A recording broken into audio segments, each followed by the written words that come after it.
Welcome to Classic Recaps. Are you ready to dive into a world where artificial intelligence, morality, and human survival intersect? Today, we'll discuss the sci-fi thriller I Am Mother. This film weaves an intricate tale of trust, deception, and the value of human life, all set against the backdrop of a post-apocalyptic Earth. Join us as we explore the captivating story and thought-provoking themes that make this film a sci-fi masterpiece. Do stick around until the end for my review and rating. The movie begins 24 hours after an extinction disaster. There are 63,000 embryos in a bunker. After the extinction event, Mother, a bunker-trained robot, will repopulate humanity. When ready, Mother unlocks the canisters and deposits a female embryo in the gestation room. Soon, an embryo develops into a newborn in an artificial womb. Mother then raises and teaches the baby to walk. The baby gradually grows into a small child, and Mother names her daughter. One day, Daughter inquires about the whereabouts of the other human children, and Mother informs her that the humans outside the bunker have become extinct due to their selfishness. Mother leads her to the embryo area and tells her that these embryos will develop into Daughter. Daughter feels relieved to hear this, as she must have felt lonely in the bunker. Some years later, Daughter is now a teen. While eating breakfast, Mother approaches with a shaky hand, which Daughter repairs. Mother then teaches Daughter difficult moral and ethical lessons about humanity and survival. That night, the bunker's power goes out. Daughter panics and looks for her mother. She discovers that the lack of electricity drains Mother as well. She looks for the broken power cord in the electricity room. While working on it, she hears a mouse. Daughter is overjoyed to catch the mouse after setting a trap because no one else is expected to live. When the power comes back on, she shows Mother the mouse she caught.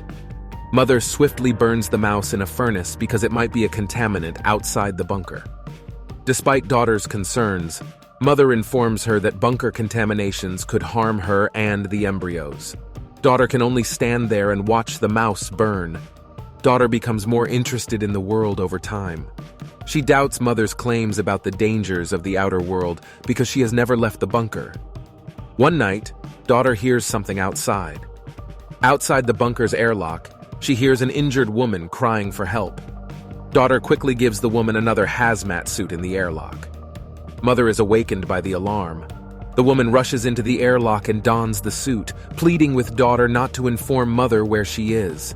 When Mother arrives, Daughter claims she briefly opened the airlock because she was curious about the outside world. While decontaminating, Mother warns Daughter once again. As punishment, Mother mandates that Daughter take another exam right away. Mother then administers an hour-long examination to Daughter. Once Mother has left, she checks on the woman in the airlock. She passed out due to blood loss. Daughter removes a gun from her possession and wakes the woman up. She requests medication to treat her injuries, but Daughter insists they cannot stay here. As the woman removes her suit to sip the water, Daughter becomes agitated, questioning why she was not hurt by the infection outside the bunker. She insists there is no contamination outside. Before getting the medicine, Daughter hides the woman in another bunker. Mother finds the mask near the bunker's airlock and proceeds to the infirmary. Daughter panics and injures herself by breaking a medicine glass. The woman is taken aback by Mother's wish to burn the mask. The woman searches her purse for her gun, but Daughter has already taken it. When Daughter comes back, the woman wants her pistol and tells her about the robot she saw. She was reminded of a killer robot. Mother notices that Daughter is not taking the exam and goes in search of her. Since Daughter refuses to return her pistol, the woman grabs her. Daughter screams for help. When Mother enters, the Daughter pleads for help. Mother is then shot by the lady, but the robot disarms her. Daughter begs Mother not to kill the woman, claiming that she is injured and requires their assistance. Mother assists the woman by transporting her to the infirmary. The woman, still skeptical, declines Mother's assistance. As a result, Mother confines the woman to her room to tend to her injuries alone. Daughter inquires about their chat. Mother tells her the truth, saying that she had to lie in order to keep her safe from the dangers outside the bunker. Her bunker system was designed specifically to protect humans. She has no knowledge of killer robots. She also vows to protect daughter. Mother eventually requests that daughter acquire the woman's trust so that they can assist more survivors outdoors. Daughter then searches the woman's purse and discovers a book with drawings of human faces in it. She is more certain that there must be someone else out there than herself. She then walks to the hospital room and inquires about the book with the woman. But the woman urges her not to accept anything the robot says, particularly Mother. She has seen the robots hunt for survivors in the past, even torturing innocent babies. Daughter is once again unsure who she can trust. Soon after, daughter discovers Mother fixing herself and apologizes for allowing the woman in without considering the implications. She further claims that the woman is currently suffering from sepsis. They rush over to see the woman, and Mother informs her that she waited too long to take the penicillin, causing her illness to worsen and necessitating surgery. Yet the woman continues to reject Mother's assistance. Fortunately, daughter volunteers to conduct the surgery, despite the fact that she has never done it before. During the operation, the woman refuses anesthetic, making the procedure excruciatingly unpleasant for her. Daughter eventually completes the procedure. After the woman recovers, she expresses gratitude to daughter as she brings more food. When Mother looks on, the two of them continue to converse and bond. The next morning, the woman examines the photographs of the faces in her book and informs them that these are photographs of the survivors outside. All of them remain in the mine to avoid the killer robots. Daughter suggests taking the survivors to the bunker, but the lady insists on inviting the girl to join her and the other survivors in the mine, where it is thought to be safer. Soon after, Mother interrupts their talk and informs daughter that she must take her exam. Mother tells them as they leave that the woman lied about being shot by a robot. The bullet removed by daughter yesterday fits the caliber used by the woman who shot Mother's chest, although the robots do not employ the same type of caliber. They hint that someone shot the woman, possibly for a good reason. Despite Mother's urging to investigate the existence of other humans, daughter remains silent regarding the survivors. The next exam for the daughter is built around psychological and ethical tests. Mother informs daughter that her exam grades are better than before. Mother gives her the gift she has wished for by allowing her to choose an embryo to grow. She eventually selects a male embryo and places it in the gestation chamber. When daughter arrives at the infirmary room to face her, the woman was creating a makeshift weapon. She eventually suggests that the girl inspect the bullets herself. That evening, daughter quietly takes her mother's shattered hand to go around the security of the bullet storage cabinets.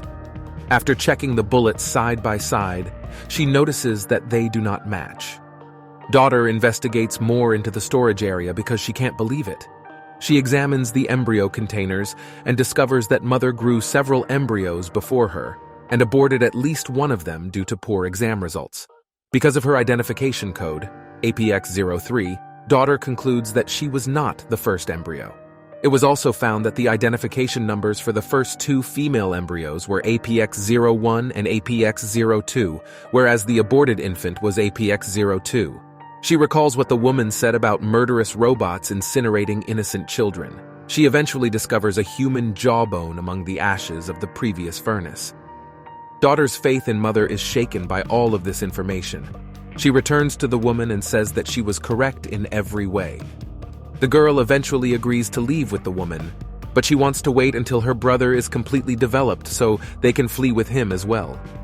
However, the woman claims that they do not have time to wait for her brother, indicating that they both need to get out of the bunker as quickly as possible.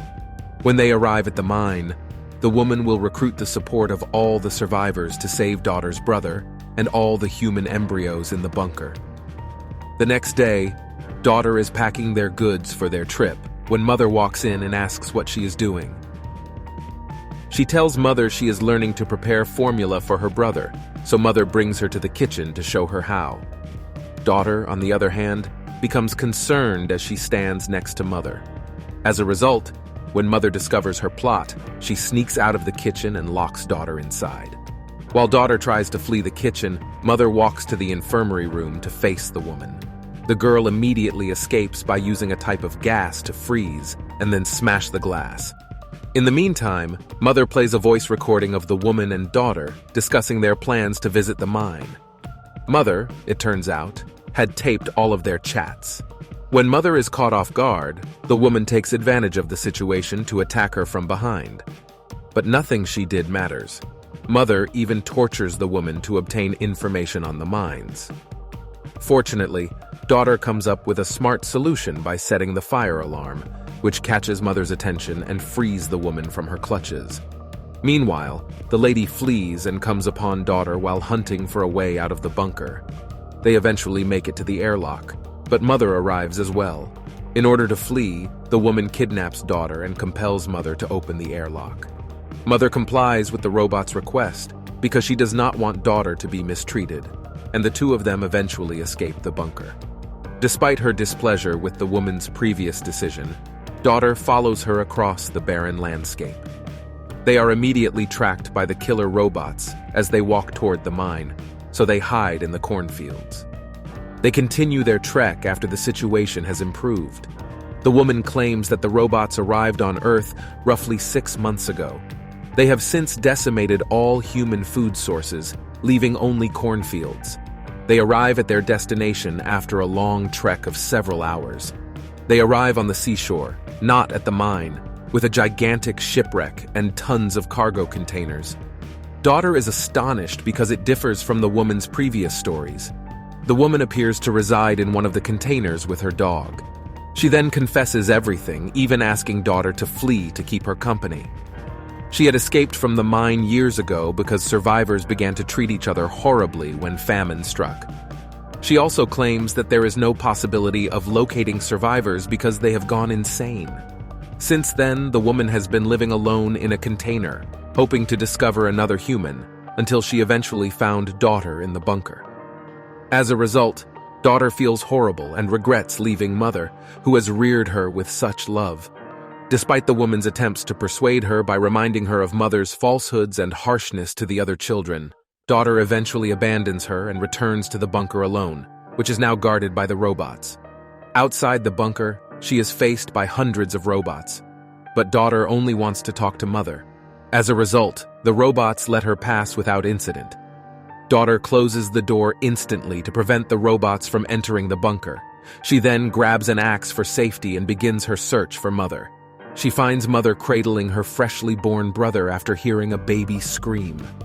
Mother then tells her to come closer, but she must first leave her axe before she can hold her younger brother. Mother begins to convey her goal from the beginning. She began the extinction catastrophe after growing certain that humanity will self-destruct.